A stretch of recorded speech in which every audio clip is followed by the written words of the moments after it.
8:37, recibimos ahora al ex primer ministro Pedro Cateriano, que además se ha mostrado escritor de libros con éxito, el último de los cuales estuvo dedicado bajo el título de Sin anestesia a su paso justamente por el gobierno, pero ha publicado también una historia de los primeros ministros desde el siglo XIX, cuando se creó la función, hasta el siglo XXI, de manera que es una persona a doble título, calificada para decirnos qué características debe reunir una persona para ser nombrada primer ministro y qué responsabilidades tiene de acuerdo a nuestra Constitución para formar el gabinete, es decir, para designar y escoger a los otros ministros.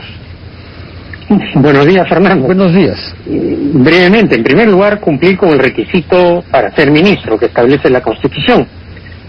En segundo lugar, gozar de la confianza del presidente de la República, aunque han habido muy pocos casos en los cuales en nuestra historia, y hace referencia a un libro que publiqué precisamente, La historia de la PCM, o mejor dicho, que impulsé, para ser más preciso en mi condición de ministro editor, en donde han sido muy pocas las ocasiones en donde un presidente que no tiene la misma forma de pensar, que no tiene la misma ideología política, que el primer ministro lo nombra como tal.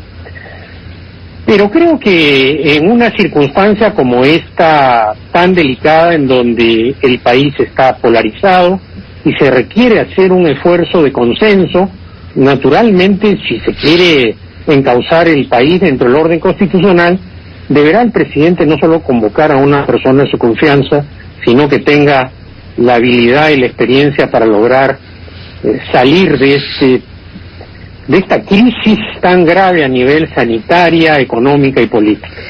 Pedro, ¿cómo está? Muy buenos días. Buenos días, Mónica. El primer ministro, además de tener las características de ser una de las personas, digamos, más cercanas a las decisiones que pueda tomar un presidente en un gobierno, es el gran articulador político, por lo menos entendido, desde una situación donde va a tener que lidiar con las representaciones congresales y tiene que lidiar con el Ejecutivo y articular estas dos cosas. Se ha dicho que, claro, es una decisión eventualmente de Pedro Castillo cuando sea proclamado, cuando asuma el poder, pero se ha hablado del señor Nájar, que sería una especie de bisagra, eso es lo que han dicho, con el líder, el presidente del Partido Perú Libre, que es el señor Cerrón, que le ha dado la bendición, además por Twitter, porque es muy activo. En el caso que hoy se requiere en el país, digamos, Castillo necesita tener esa bisagra para tener contentos a todos y de repente a nadie con el 100%, ¿no? Bueno, en realidad, a diferencia del sistema parlamentario puro, que es donde nace la figura del primer ministro, o presidente del Consejo, o canciller, en el Perú no es jefe de gobierno el primer ministro, pero cumple lo que acabas de señalar, Mónica, la labor de coordinar, y es fundamentalmente el responsable político ante el Congreso de todos los actos de gobierno. Como en nuestro esquema constitucional el presidente es irresponsable políticamente hablando de todos sus actos, por esa razón el presidente del Consejo de Ministros responde al Parlamento por todos los actos del gobierno y los ministros de Estado por separado por los actos o acciones que refrendan. Entonces, en ese caso, naturalmente, en una situación como la actual, en donde no se va a tener mayoría, donde el gobierno no va a contar con una mayoría parlamentaria propia, reitero, hay un ambiente de polarización como consecuencia de la campaña electoral. Es natural que se piense en una persona que tenga experiencia y capacidad de, como has señalado, articular la acción gubernativa ante el Congreso. Carlos. Pedro Cateriano, buenos días, ¿cómo está? Buenos días, Carlos. Ya que hablamos justamente de lo que podría ser la configuración política en el próximo Congreso, ¿usted cree conveniente, tomando el tema de contrapeso de poderes y también, la labor que tiene que tener el Ejecutivo en concordancia con el Poder Legislativo, estaría de acuerdo con que le parecería apropiado que la mesa directiva que viene del próximo Congreso sea encabezada por un representante de Perú Libre? Lo que yo creo es que en este momento hay que lograr un equilibrio entre los poderes del Estado. Estos últimos 5 años de confrontación, de enfrentamiento casi suicida entre el Poder Ejecutivo y Legislativo, nos han conducido a esta situación de inestabilidad política en plena pandemia y crisis económica. Creo que sería absolutamente suicida continuar con esta confrontación y por lo menos en la etapa inicial el gobierno debería sumar esfuerzos para controlar la crisis sanitaria. Creo que eso es lo más urgente. Hay que adoptar también medidas económicas que generen confianza y credibilidad, y luego finalmente las acciones para lograr reimpulsar el país en el ámbito económico. Eso es creo que esas deben ser las tareas fundamentales del gobierno. Pero justamente lo que piensan es que no debería encabezarla ni Perú Libre ni Fuerza Popular, que han estado precisamente representando la polarización, y más bien que se busque terceras o cuartas vías para tener algún tipo de equilibrio, sí, pero también una mirada con la distancia necesaria para poder hacer las cosas que más le convengan al país, ¿no? En un momento como este, naturalmente, al interior del Congreso se van a tener que hacer las evaluaciones, los propios congresistas. De alguna manera, salvando las distancias y el contexto, eso ocurrió con Sagasti. En un momento que se creía que se iba a elegir a una persona radical, el Congreso terminó designando a una persona que por lo menos iba a representar un compromiso para terminar el mandato constitucional sin otro exabrupto político y constitucional. Esa es una posibilidad, que no sea de Fuerza Popular ni del partido de gobierno, y naturalmente eso formará parte de las negociaciones parlamentarias. De acuerdo, permítanos por favor ir brevemente a oír los anunciantes, después de lo cual quisiera preguntarle sobre unos temas políticos, pero que tienen que ver con el último libro que usted ha compilado, 25 peruanos del siglo XX, en el que entre los 25 figuran a 2 primeros ministros, pero primeros ministros que tuvieron un vínculo particular con el presidente que los escogió. Uno es Pedro Beltrán, adversario de Prado, y el otro Javier Pérez de Cuéllar, que tenía poco contacto previo con el presidente Paniagua. Hablaremos sobre esos aspectos después de unos instantes. Por favor, Pedro Cateriano.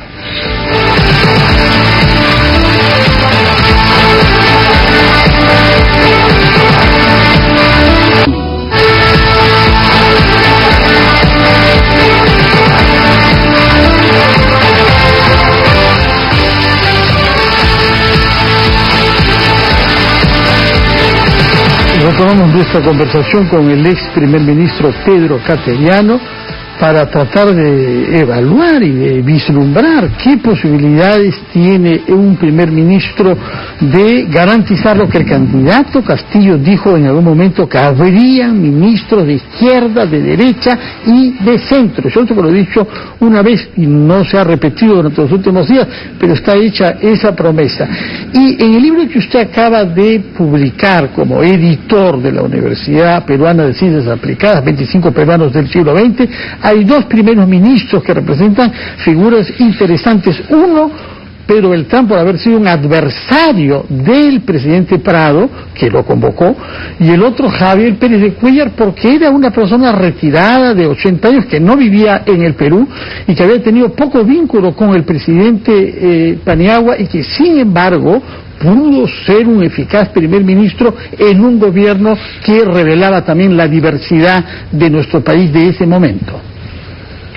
Sí, y en ambos casos fueron convocados tanto Pedro Beltrán como Javier Pérez de Cuéllar en momentos de graves crisis políticas.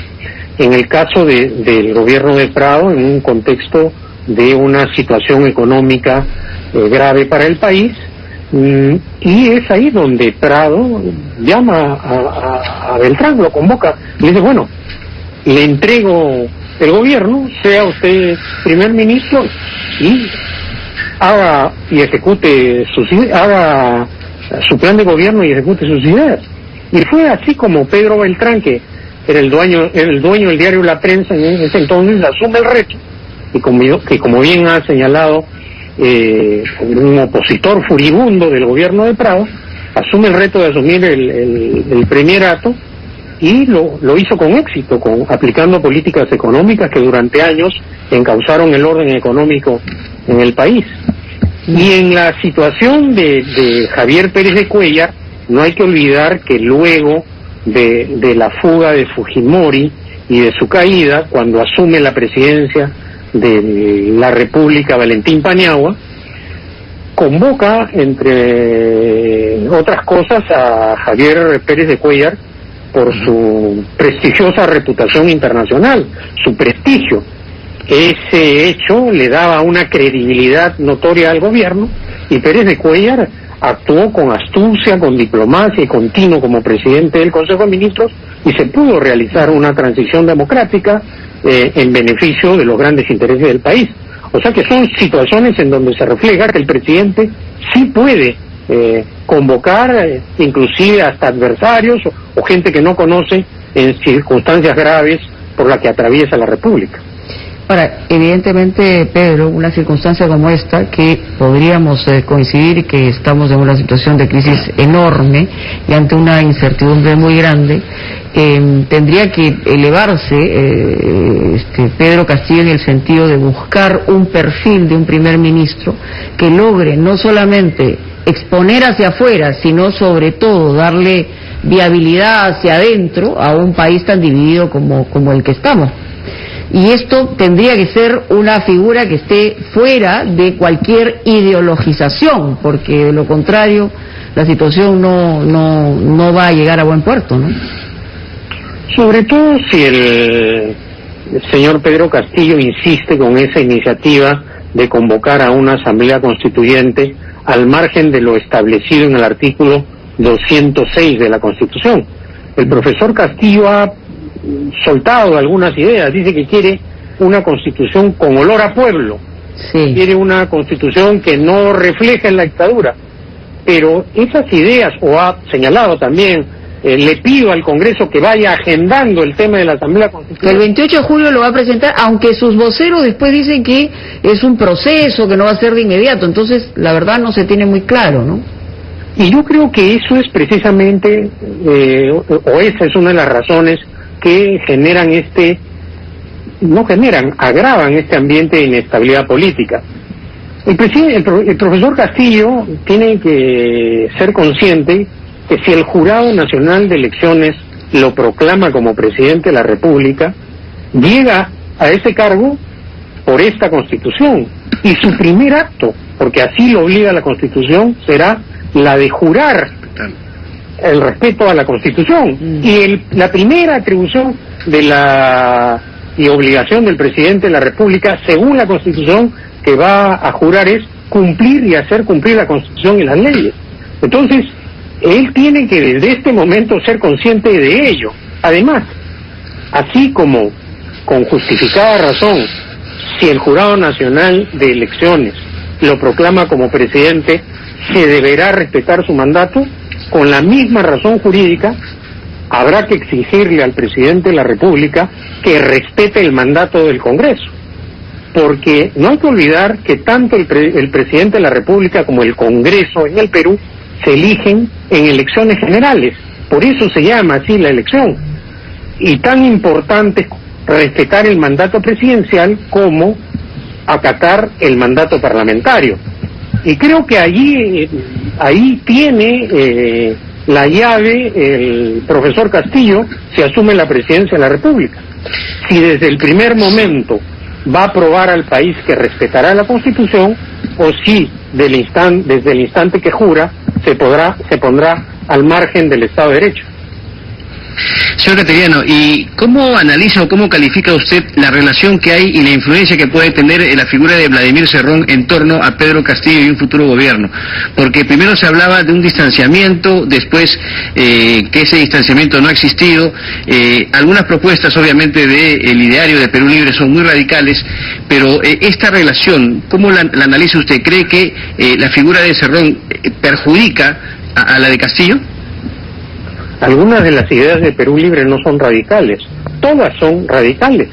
El partido Perú Libre es, por definición, un partido marxista-leninista, es decir, que no cree en la libertad, que no cree en el Estado de Derecho, que no cree en la alternancia en el ejercicio del poder, que, para ser más gráfico, representa lo que es hoy día Cuba, la captura del poder y la opresión del pueblo. Eso es el señor Cerrón. Por eso lo hemos visto cómo sale a apoyar a la dictadura criminal cubana en un contexto en el cual el pueblo cubano está siendo masacrado. Y lamentablemente el profesor Castillo, como la mayor parte de los gobernantes democráticos o líderes democráticos en el mundo, no solo no ha sido tímido para denunciar el atropello de la dictadura cubana, sino que prácticamente ha seguido la línea política de Cerrón. Entonces, yo creo que esa es una de las razones por las cuales el país mantiene ciertas dudas respecto a las convicciones democráticas del profesor Castillo. Estos últimos días de silencio, de no aclarar las cosas, de no dar cuenta de sus actos a sus electores, a los ciudadanos. Un gobernante democrático tiene que, a través de la prensa, dar a conocer sus puntos de vista, aclarar las dudas. No puede estar encerrado y a punta de balconazos o de portavoces que no dicen la verdad, porque hace algunos días su vocero, el señor Torres, dijo que el profesor Castillo no tenía ninguna conexión con el señor Vladimir Cerrón, y el otro día las cámaras captaron cómo corriendo el señor Cerrón entraba a una reunión con el señor Castillo. Entonces, ¿esta es la clase de gobernantes que vamos a tener? Eso es lo que a un montón de peruanos nos preocupan, que caigamos en un gobierno con una tentación totalitaria y que rompa el Estado de Derecho. Muchas gracias, Pedro Cateriano, por su tiempo, por sus explicaciones. Tomamos nota de lo que nos ha dicho. Tenemos que ir ahora a oír los titulares de la hora y retomamos ampliación de noticias. Gracias por su presencia en RPP, Pedro Cateriano.